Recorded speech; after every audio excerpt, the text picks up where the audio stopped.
Welcome to What's New in Inventor and Vault 2027 with our Innovation Solutions Group Manager, Mark Flayler. So Mark, I'm going to go ahead and hand the floor over to you. All right, thank you, Lori.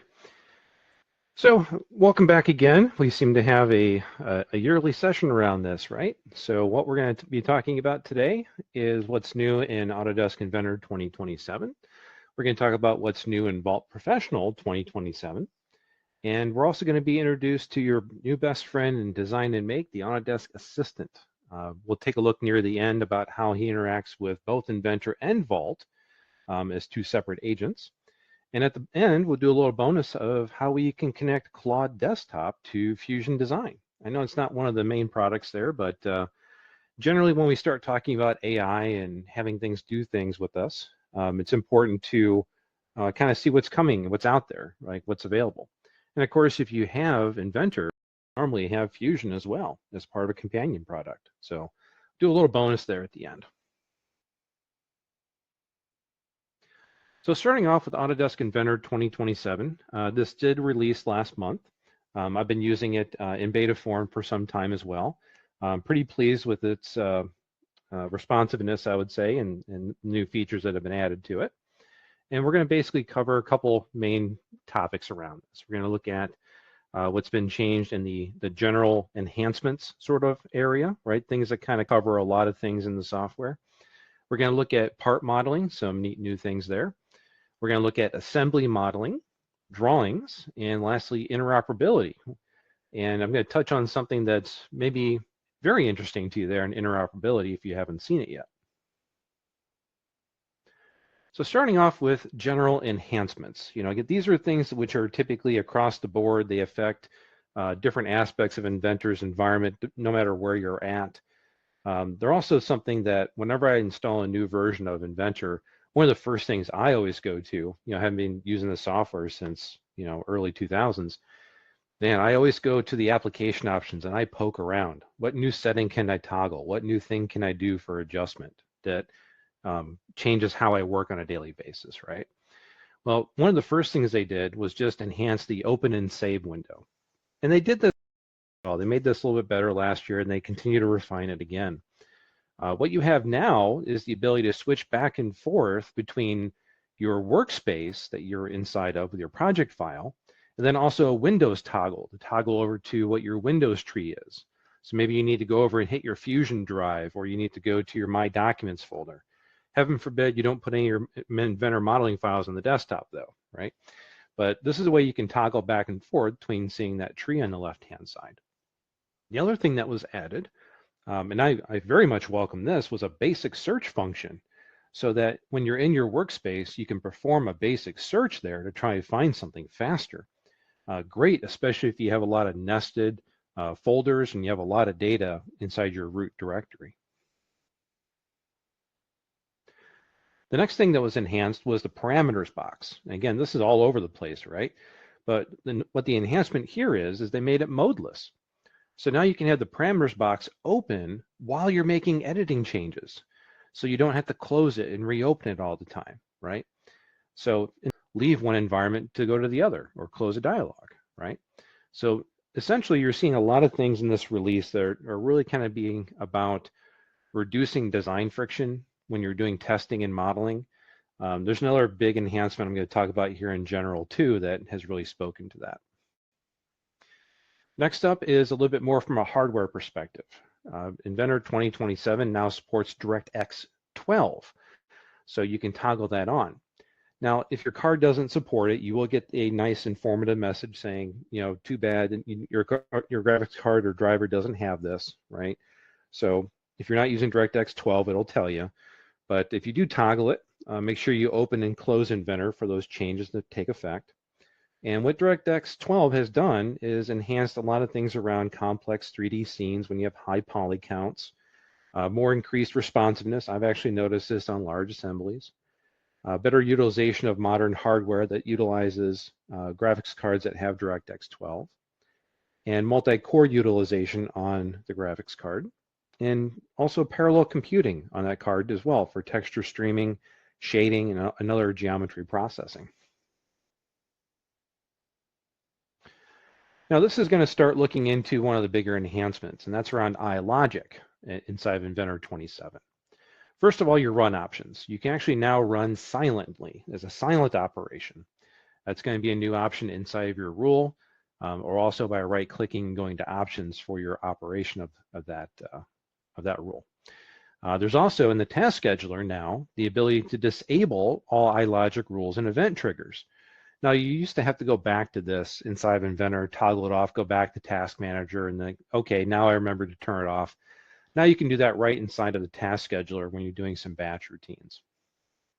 Now, the bigger new thing that was added to iLogic for 27 was the idea of code blocks, which are more of a visual programming way to start understanding iLogic. This technology has been inside of Inventor since, I think, 2009, iLogic in general, right? And a lot of things around code blocks are like, yep, it's if-then statements, right? It's else-if statements.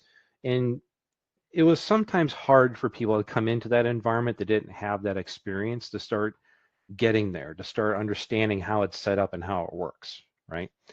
So code blocks makes that easier because you can start using puzzle pieces to put things together, right? So you're going to get a consistent interface here with other things that have been doing, especially around Fusion or with informed design, which, as you may know, is a technology to take Inventor data and make it Revit data extremely fast, right? A lot of things you do with these puzzle blocks, it's very intuitive, right? You can do drag and drop, you connect them into each other, right? You know, square peg and round hole is not going to work, right? But you can actually link these things in with the correct syntax. There's also undo, redo, copy, paste, everything you'd expect inside that nice little editor. Now at the bottom, it's kind of trimmed off here, and I'm going to show it a little bit better in the video I'm going to have next. But as you're building your code blocks, it's actually going to put the text in there for what you're actually building. So you can visually put something together with your visual logic, but it's also going to build the text code for what that rule is. And there's also a rule checker in here as well too, right? Ignore the typo there in my next line, but there's also an option to convert to a text rule when you're done. Now that is one way though, right? So if you start with a text rule, you can't convert to code blocks.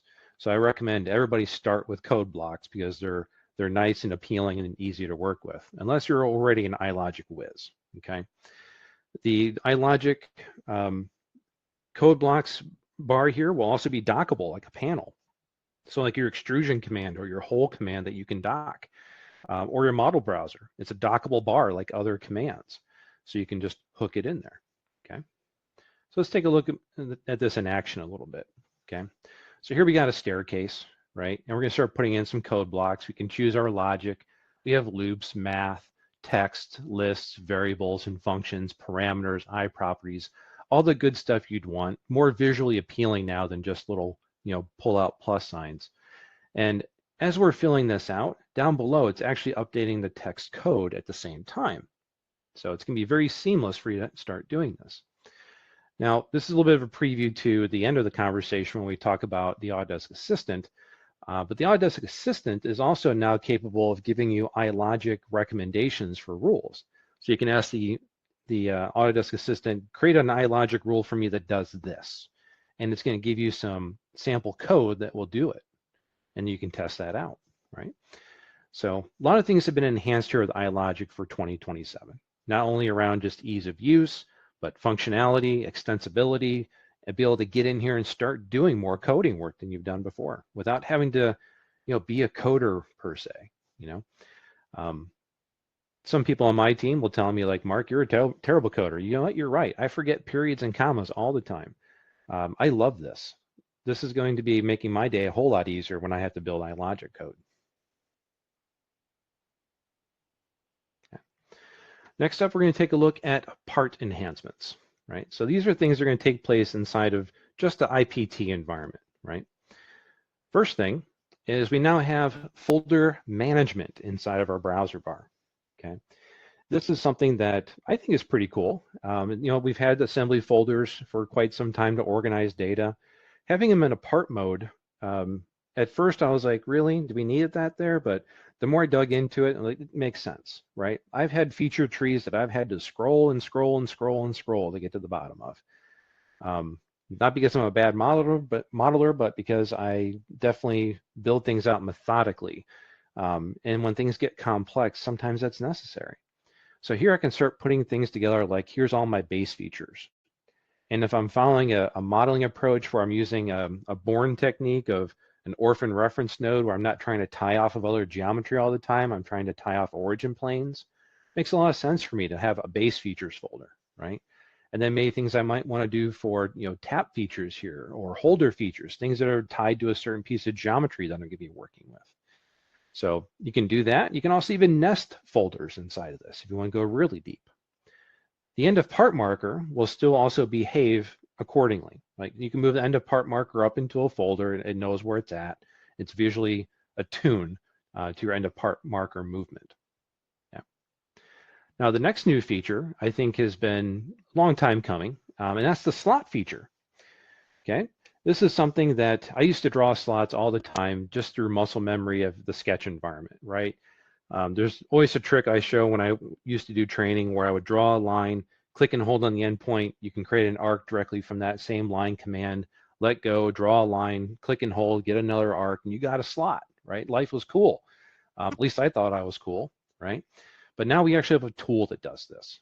So this will be another new property panel, just like everything else. It's available in both the part and the assembly environment for making machining slots. Faster clearance loading time for this as well.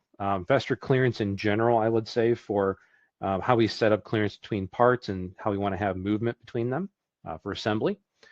We do have different slot styles, so we can do a countersunk or a spot face or a countersink type slot as well. So different styles for that. It does have downstream support for if you're going to use an assembly constraint to put a bolt into a slot, the insert constraint will work for that. And if you have parts today that you don't want to be holes, you want them to be slots, you can right click and convert it to a slot. Another nice new feature.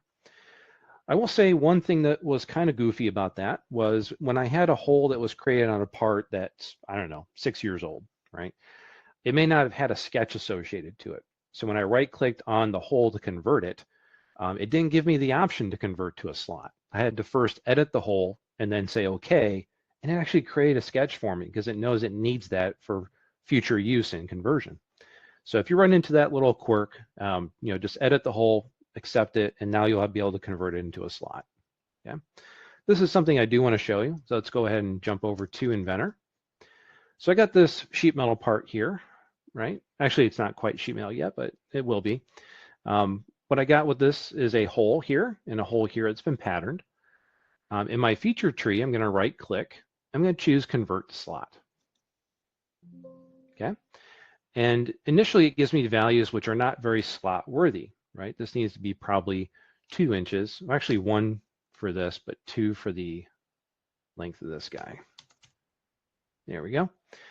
Now, some of the arrows on here, we do have the ability to size and adjust these like everything else. One of my favorite things here, though, is the ability to turn the slot.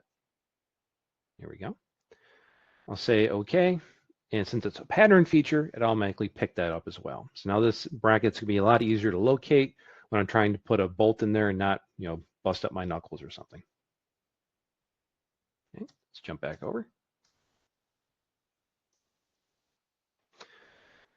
Next up, we're going to talk about assembly enhancements. Okay, these are things that have taken place in the IAM environment. So things around our Inventor designs that we're putting parts together. One of the newest things here that a lot of people have been asking for some time, I kind of always talked around it a little bit personally, but is the ability to do publishing of an assembly to the Content Center. So they took some time with this, and I think they got it right. Essentially, you can take an IAM and publish it in as a family template. There are some nuances to it, like you can't have linked parameters inside of it. So make sure you read the help guide about what you can accept for a Content Center publish. But you can batch publish them in if you have a bunch of these, like a bunch of cylinders as an example. But once it's brought in, if you have model states in that Content Center family template, it understands that. So much like you can change the size of a bolt or the length of a bolt, you can also change the representation of a cylinder in this case by choosing a different model state. So maybe instead of extended, it's going to be retracted, right? Or if you want to do, work and rest, however way you want to call these things. But you can have different model states now inside of this as well. So bonus for that. I'm glad they included that in the first release of it. The next item here is around mirrors and basically duplication efforts, right? In 2026, they did some things around this. They've made it better through 2027 as well. So we got some new flashy icons, right? We have some legacy options here with reuse, mirror, derived body, and exclude. Right? Everybody knows those, right?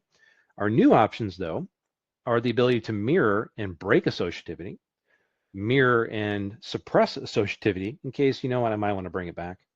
Remember, break is kind of like, it's done. You're never getting it back.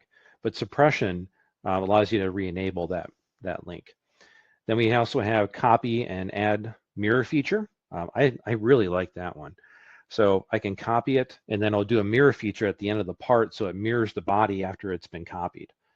So that way you have a complete history tree and then a mirror at the end. And then we also have reuse, but also save a copy. Okay, so we have some new options there. Now, another new toggle is the associative placement. What this allows you to do is when you mirror something, let's say across a mirror plane, right, or a symmetry plane of some kind, but you know what, I need it to go somewhere else. It needs to move somewhere else in the design. Previously, it's kind of tied to where it was, right? So now we can uncheck that and move this thing around, right? We can have it go to another location in the assembly, but it will still update when the source one updates, okay? Now, things might reset that back to the original position, right? So you got to be aware of that. Again, there's a lot of nuance to some of these mirror tools, okay? So for instance, when the position resets, it's going to reset because you changed the mirror plane that you mirrored from originally. I think that makes sense. You changed the source object.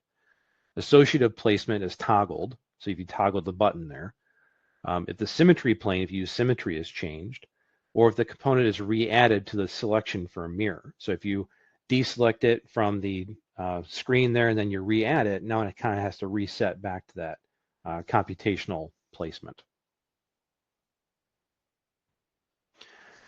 So how these end up popping out when you get the mirror completed should look very similar, right? The mirrored with the derived component, we know what that is. We know what derived components are, right? It's pretty standard. But that second option there, I love this, right? I get the entire feature tree. I get the mirror now at the end of that tree as well. That was an extra step a lot of people had to do after the fact because they still wanted a separate command or separate component, I should say, and then they still want it mirrored. So they have to go through all this, hoopla to get there. Great advancement. Then we have a mirrored or derived and break the associativity. So we got that X on there, so it's broken.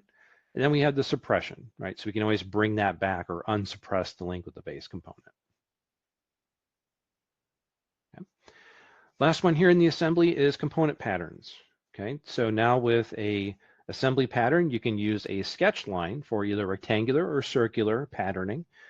This is great if you're bringing in DWG underlays or with factory design utilities that you want to then place some assets along or pattern them along. So nice, great enhancement there. We also have assembly 3DA and MBD support, right, which is model-based definition. So we can now fully annotate weldments and assemblies. It is a little bit more flexible than just using tolerance features by having this. We did modernize the UI here, I should say Autodesk, using the royal we. But you now have that property panel that can be dockable. You can also do general profile notes inside of the assembly environment. And it does follow the ASME standard support for this, okay? Now I realize not everybody does, 3DA or model-based definition, right? It's a GD&T sort of mentality. It's definitely something that if you're working towards not having a drawing and you're looking to have all this information built into the model for downstream machines to pick up on, right? That this may not be for you. But if you are using this, you're probably really excited about this, right? Now, as a reminder, this environment is also where you go to.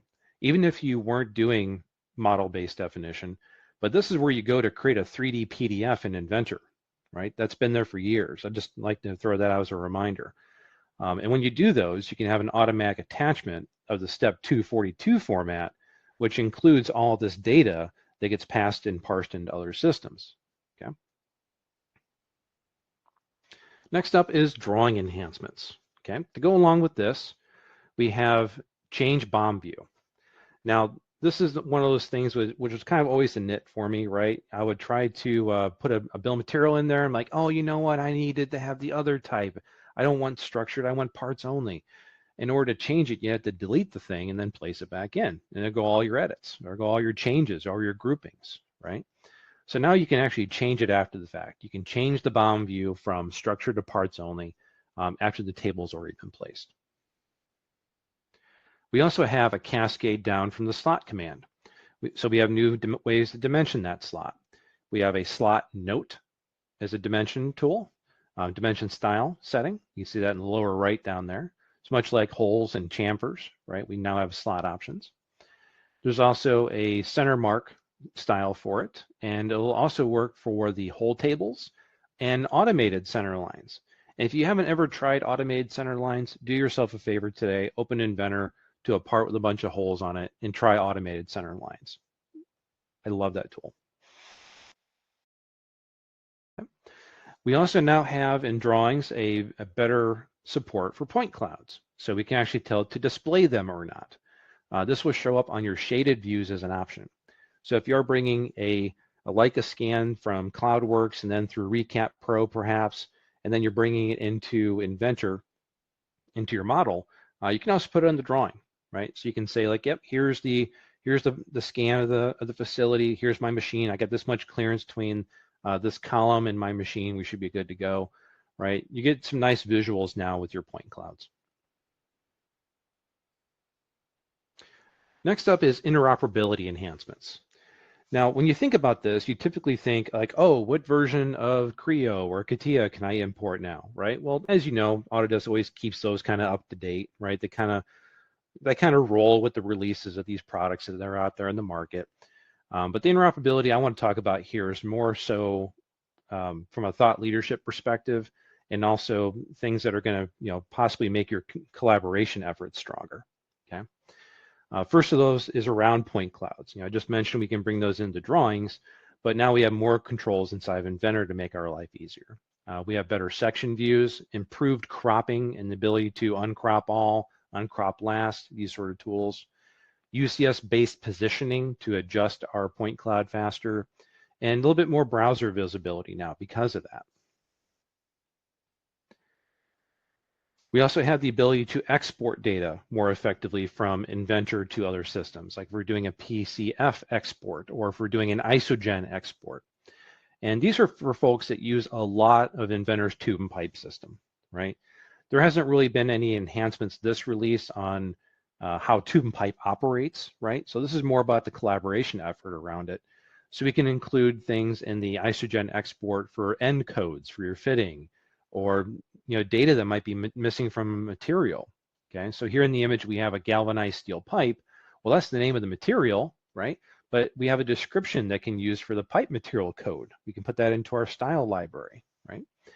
So if we're going from Inventor to Plant 3D, we've got some great enhancements around that. But this for me is a little bit bigger, right? Data exchanges. These have been dropped into the market, sometimes quietly, sometimes loudly over the past year or so. And these have been enhanced so that you can create neutral exchanges of data between systems. With Inventor and Revit as an example first, Revit was one of the first tools to create data exchange. You can grab a 3D view, you can turn off certain parts of your building and say, this is what my Inventor guide needs to see, right? So they create a data exchange in Revit, they give it to the Inventor user, and they're not going to get the entire factory, the entire building. They're going to get just what they need to focus on. They're just going to get that part of the building where they need to run some conduit or something like that, right? So things that were added, though, over the past year or so is the Inventor data exchange. This is a tool, I believe this was added mid last year. So if you're on Inventor 26, you can go out there and get that today. But this is a tool inside of Inventor to create a data exchange to be consumed into Revit or into Tekla. Okay. Navisworks also has a data exchange. And Tekla, if you are a Tekla user, right, which is a non-Autodesk product, you can create a data exchange for Tekla, so it can be having data shared out or shared in, right? So a lot of this technology is becoming much more connected through Autodesk's investment in collaboration. So these are some good ones I just wanted to bring up. They're all available today, and a lot of them work on the 26 product line too. Yep. So next up, we're going to shift gears and we're going to start talking about what's new in Vault Professional 2027. All right, we're going to start off by looking at what got updated in 2026.1 and .2. And I do this because a lot of times with Vault, your administrators, your team may not put in hot fixes or service packs for Vault right away. So you may not get some of these new enhancements they add throughout the year. But that's how Autodesk works. When new hot fixes and dot releases come out, more so dot releases, right? They tend to add functionality throughout the year, right? Some of the things I showed on the Inventor side were added throughout the year in 2026. But on the Vault side, they certainly do a lot of that, right? So 2026.1 and .2, which have been released, have some nice just do it and usability features added to it. But in full 2027, we have some new tools like physical properties with Inventor, work group in the job queue, some new security enhancements, which might be really important to anyone on the phone who's the Vault administrator or an architecture owner, and also the Vault connector. So let's start with some of the things they added over this last year. Faster sheet viewing. Yes, love this, right? You have your viewable inside of Vault. Instead of having to click around to find sheet 1 and sheet 2 and have some kind of odd pop-ups in there, we now just have a sheet toggle. We can just toggle through in the lower right of that image. Again, you just have to make sure that you have multi-sheet turned on for that sort of work. Copy design property editing. So inside the copy design editor, we can do a lot faster copying design with Control-C, Control-V sort of mentality. We have copy design administrator controlled numbering schemes, so that as an administrator, you can say, by pain of death, you must be using this numbering scheme. It's the first thing you have to do, right? And that enforces some rules that you want to put out to the team. We also have the ability to update properties during checkout. So a lot of times you see this on the Inventor side. You check something out and it says, hey, file properties need to be updated, right? But on the Vault side, if you check it out, it's going to prompt you to update those right away, so it synchronizes faster to the Inventor side. We also have copy and paste properties in a general properties grid, right? So you have more Excel sort of functionality throughout Vault. There's a batch plot enhancement for related design files. So if you want to, grab up all the PDFs, hey, we got that now. I will say that there has been some concern around how this works with change orders. I think it's a small portion of the user base that didn't like this new enhancement. But overall, it does benefit the majority. So definitely take a look at those changes as they've come out. If you're using items, there's also the ability now for a 2D PDF automatic assignment to the item during assign or update. So you get more connected collateral inside your item without having to do additional steps or process something later. And lastly is a multi-select open. So if you do a selection in Vault, previous to this, it would open up one file, right? Now you can do a multi-select and get multiple files open. So these are coming to us from what's available today in 2026, right? Of course, it's in 2027 though too. So what's really new in 27, right? Let's talk about some of the things that are just, boom, part of this new update, right? We have Inventor physical properties, which are now mapped by default. So area, mass, and volume are now mapped by default. You don't have to create, your own user-defined properties and rules and conversions to get them in there. Now they're just going to be there based on your properties. If you're working in a multi-work group type environment with multiple servers and job processors, you can now view your work group information in your job queue for use of the job processor. So in the lower right, I got the job queue open, right? You would right click and choose customize view. You would choose fields. You would choose all job properties and find work group and simply add that to your list if you want to start seeing what work group that job is being processed from. Next up is security enhancements, and this will read extremely dry and boring, so I'm not going to read every bullet point that we have on here, but these are enhancements done from a security and compliance standpoint requests that have come through to Autodesk, right? One of those is FIPS mode support. So that's a Federal Information Processing Standard. So if this is enabled, and it does work for Vault 2027 or higher, SQL Server 2022 or higher, or Windows Server 22 or higher, which, by the way, Vault 27 works with Server 2022 and Server 2025, right? Then you're going to have full support for FIPS now. We're also going to do more enhancements around the encryption for SQL. First of all, the communication standpoint, right? Now data will be encrypted if it's enabled for TLS and SSL or secure socket layer, helping to prevent eavesdropping and tampering on data, right? Now, a lot of us may not care about these things, right? But if you're in a secured or controlled environment, if you're in the federal government, which there's a lot of Vault out there in the world and people working on things which have high security, this is an important thing for a lot of people. Also, database encryption, right? Making sure that the Vault 27 supports the encryption of the data when it's at rest, right? So these are all things that are going to help from an architecture standpoint and a compliancy standpoint if you fall into some of those more rigid or tightly secured type environments. Lastly, and this was added in 2026.2 as well, but further enhanced in the 27 release, is the Vault PLM connector. So this actually shows up directly inside Vault, right? So there's three versions of Vault. You have Vault Basic, you have Vault Pro, and you have Vault PLM.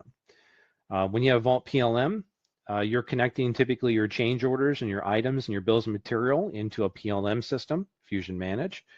And in the past, you'd have to disconnect from your mindset of being in Vault and go over to Fusion Manage, right? Now it's all viewable inside of Vault.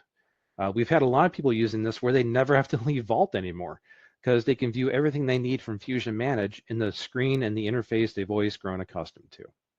So you can do things here, you know, by seeing the bills of material. I'm just kind of showing you basically some of the tools, right?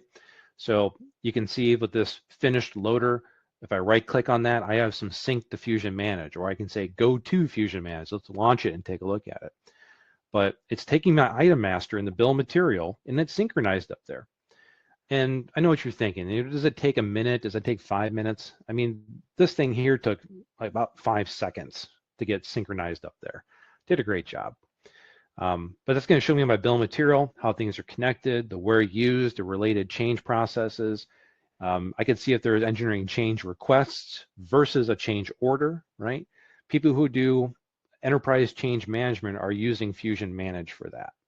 And they're allowing that to control the process.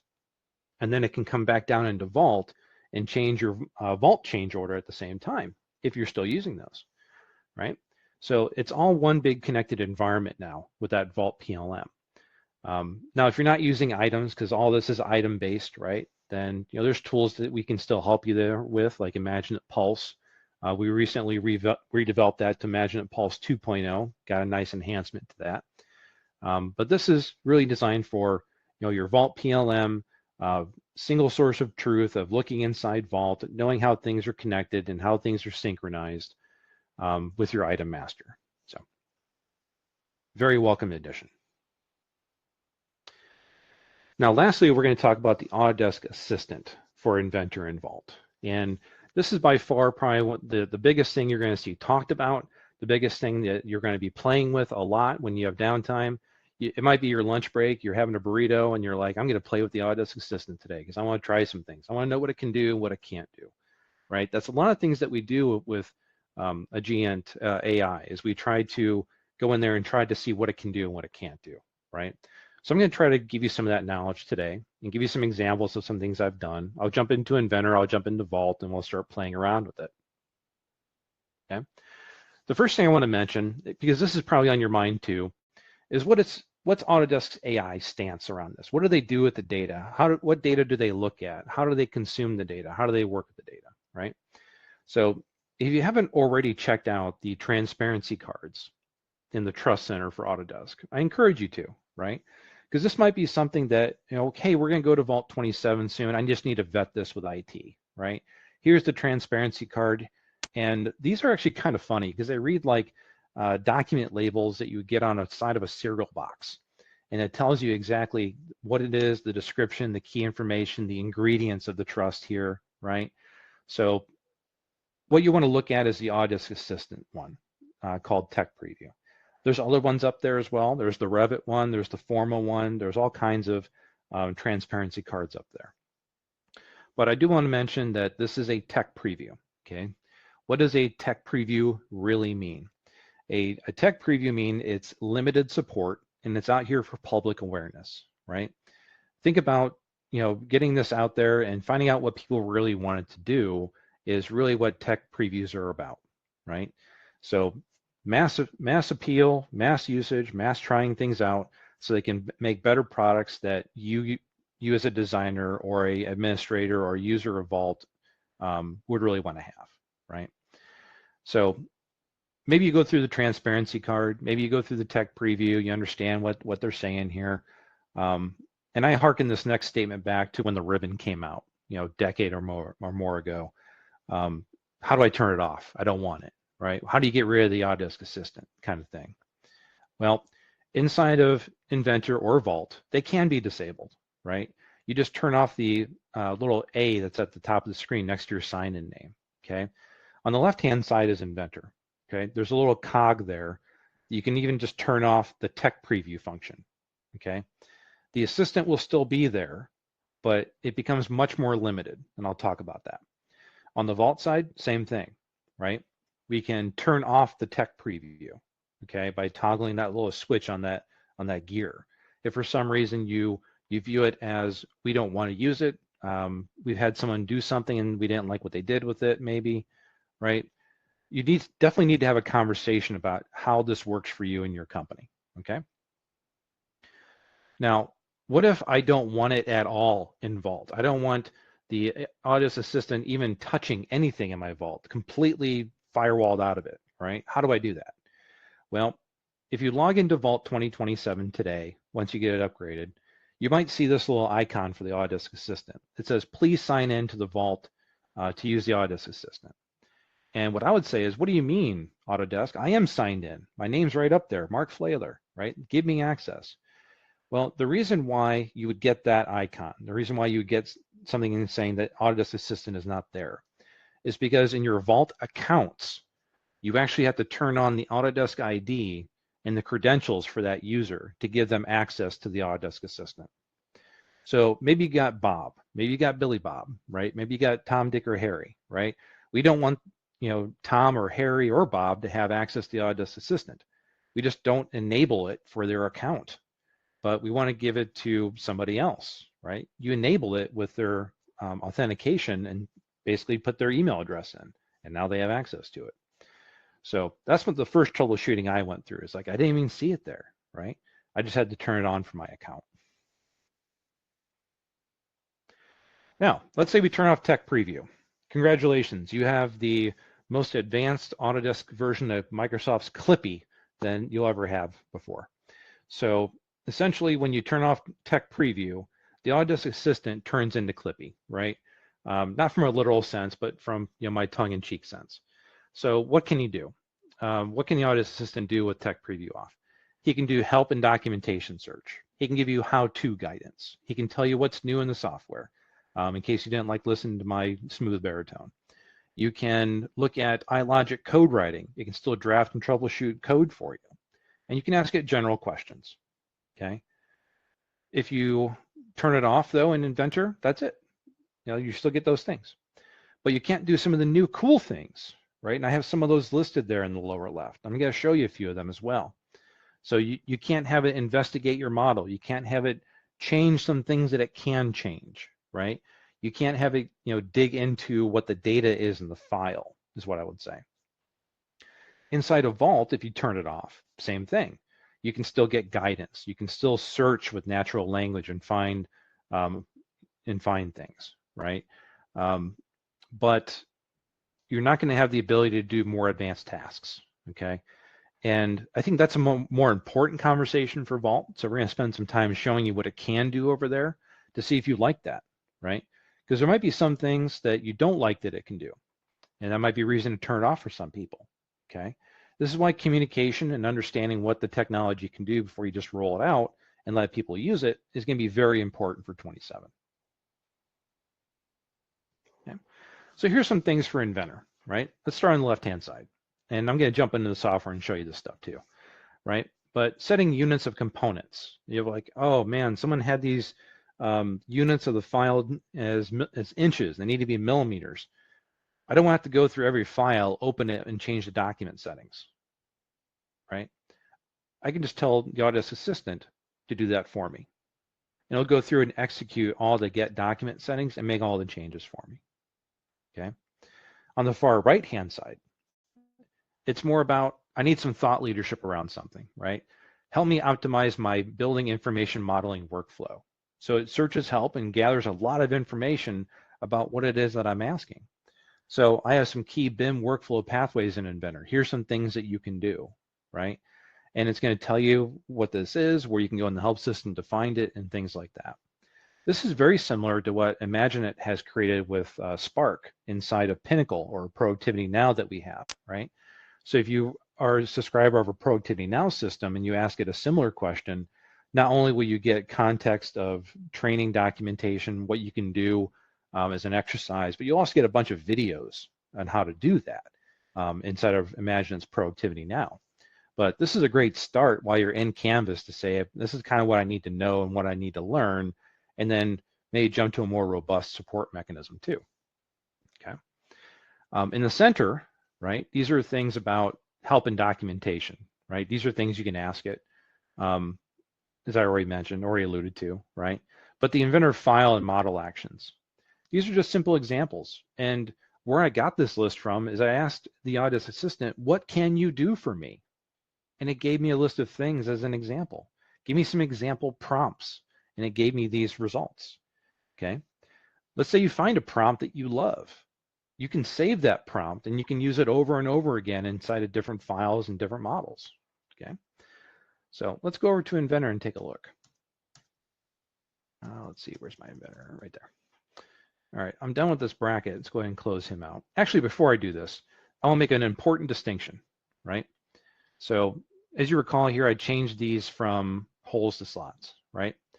If I come over here and tell it to change the hole to a slot, an important distinction here is that the Autodesk Assistant can tell you how to do it, but it will not change your geometry for you. It cannot read your model geometry, right? It can change properties. It can add eye properties to something. Like give me a new set of eye properties with this as the integer string, yes, no, or date, and here's all the values. And it'll just go ahead and do that for you. Change the units for me, great. You can do those kind of things, right? Over here in the wheel assembly, let me just start a new chat. Okay, it's done up here in the upper right. I'm going to say, how many bolts do I have? Okay, now I didn't say how many metric bolts, how many M10s do I have? I just used a generic term and I said bolt, right? So it knows some information here. It has some context of what some things are in the real world, but it's basically going to get my component states. It's going to go through and analyze this model in case I can't count to the number 4, right? But it says it's got 4 of them, okay? Now, sometimes if you're overloading it or if you're doing multiple things, I actually have multiple things going on right now. You might get something like this, right? Well, I'm going to thumbs down that one. Negative feedback on that. Okay, let's try that again. How many bolts do I have in the model? Okay. Now, as you're going through these prompts, there is the ability to save the prompt right here or to copy the prompt. Okay, saved prompts will then show up at the top for you. They're prompt library. You also have a chat history here. And those are your settings to turn off the tech preview. Okay. So here it did tell me I have 4 bolts in the active assembly. They're marked as purchased components in the BOM. The rest of the components consist of these other things. Oh, great. Okay. Now, if I had a very large piece of machinery here, that would have been much more impressive, right? But 4 bolts should not be a thing, right? The next thing I'm going to do, though, is I'm going to say change the document units of the assembly and components to millimeter, because right now they're in inches. And I'll go ahead and give that a run.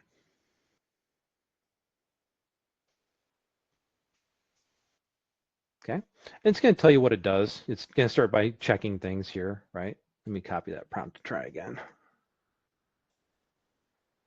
It's one of those things with GoToMeeting, I think, is dragging down my bandwidth.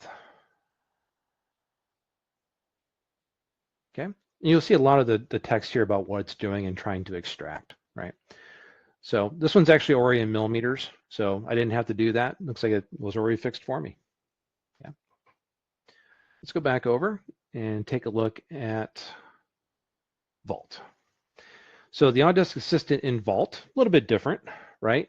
I actually found that if you ask it similar questions in Vault versus Inventor, I actually get sometimes non-answers with the Vault Autodesk Assistant. So these are different MCPs that Autodesk has for Vault and Inventor. They're not exactly the same, right? The same prompt that gives me a generic response in Inventor is not the same response I get over here.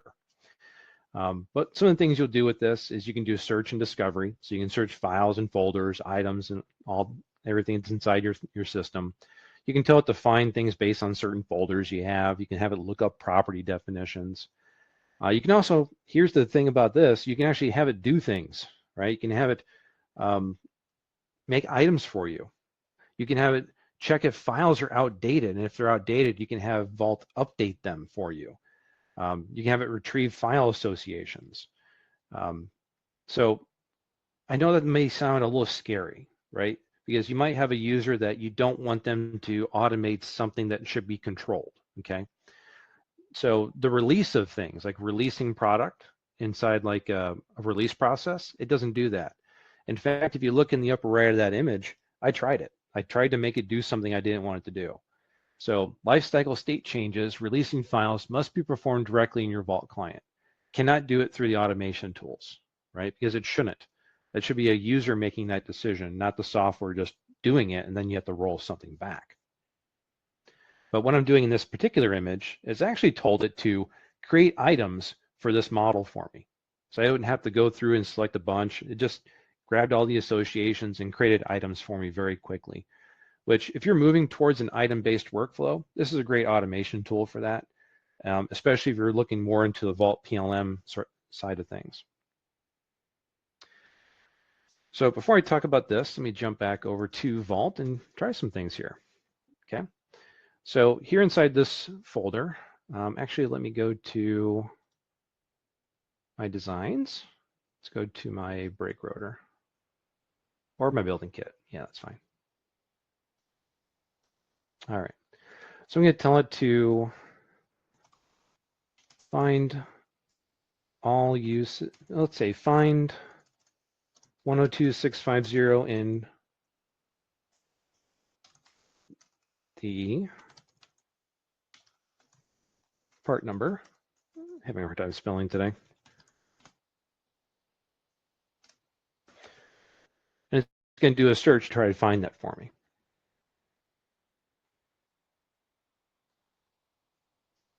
Now I could do this through a traditional search, yeah, but there's something cool I'm going to do after it's done. All right, so some of these were not set to, okay, well actually that found some of them. 7 results found with the part number containing 102.650. All right, so those are all duplicate part numbers for me then.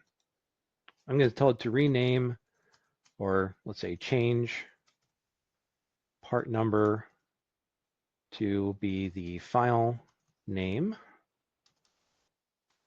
minus extension.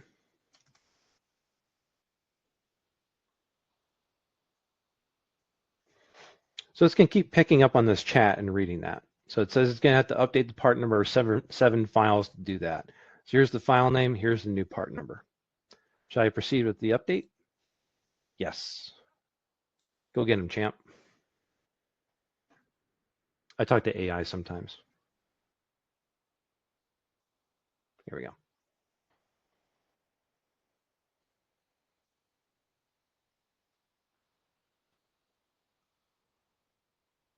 There we go. Got our files and our new part numbers. So let's take an inspection of that. Long slot runner.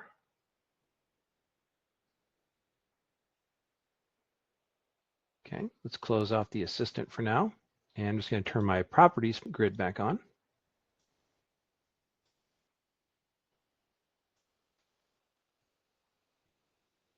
All right.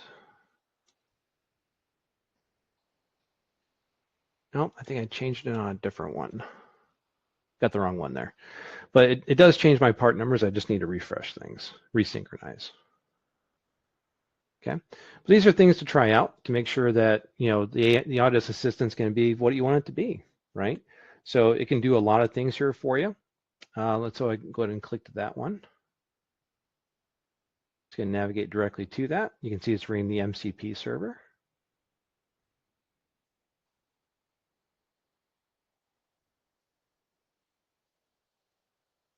Actually, let's go to Cube.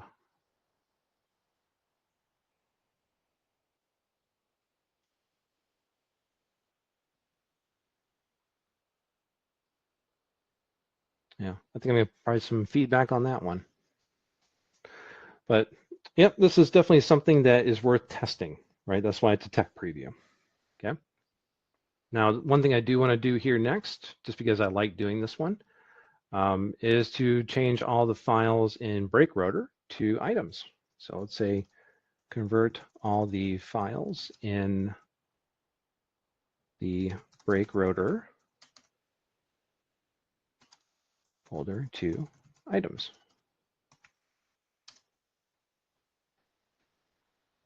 And I did spell something wrong there, but as you know, AI does pick up on that just fine.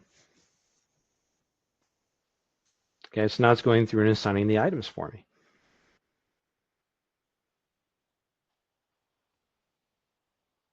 Okay, got the items created there. Okay, some items may already exist, and that's fine. Still finishing out.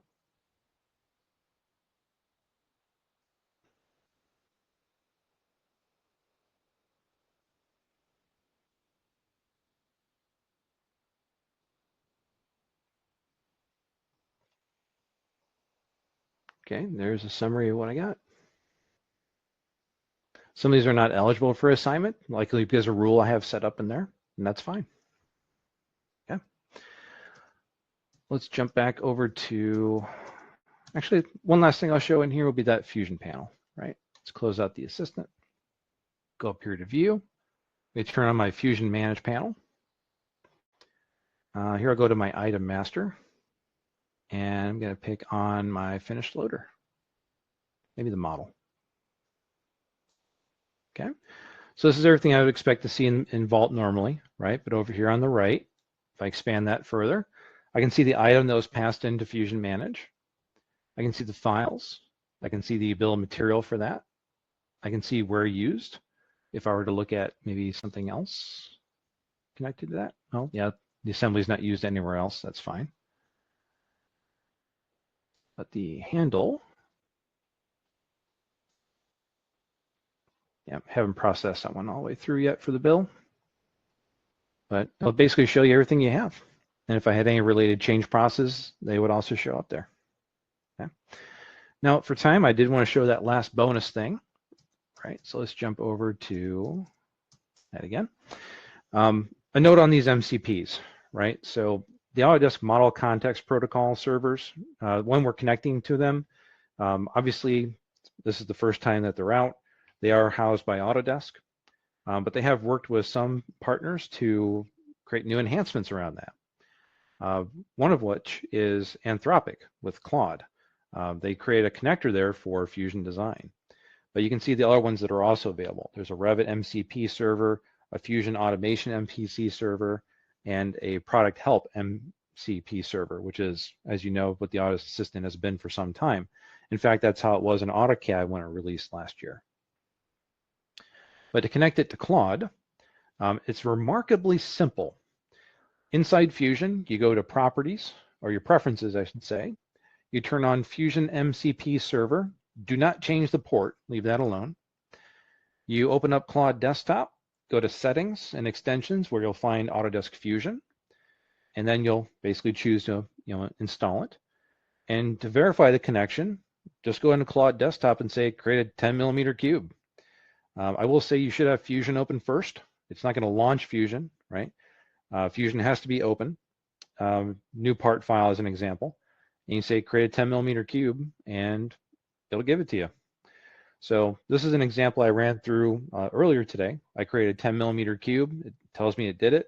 Then I said make it 10 by 20 by 30 instead, and it did it. And I said please add dimensions to sketch 1, and then it did it, right? So you can be a little bit more methodical about your prompts if you want. I learned that just doing it this way, it's very loose. So I had to get through 3 prompts to get sketch dimensions on there. I could probably clean that up into 1 prompt, right? That way it's going to be, let's say, a 10 by 10 by 10 cube centered around the origin with 5mm extruded in each direction, right? I can be a little bit more precise about it. But if you have Fusion designs, or if you want to start playing with Fusion more, excellent reason to jump into it, right? So you can start actually doing model-based command prompting with an MCP server like this, right? Autodesk's Inventor MCP server and the Vault MCP server is not there yet. And that's where I wanted to make sure there was no conflation, right? If you want to do instructions to modeling geometry, Fusion's your game right now. Could you connect Inventor to a third-party MCP that you create for Inventor? I see no reason why not, right? But it's currently not what the Autodesk Assistant does in Inventor or Vault, okay? So that's essentially what's new in Inventor 27 and Vault 27, and nice little bonus here at the end as well. I do encourage you to try out that Autodesk Assistant, play with it, try and break it, see what it can do, see what it can't do, see what it can do for you to make your day easier, and to play around with it, right? So what I'll do now is I'll turn back over to Lori for some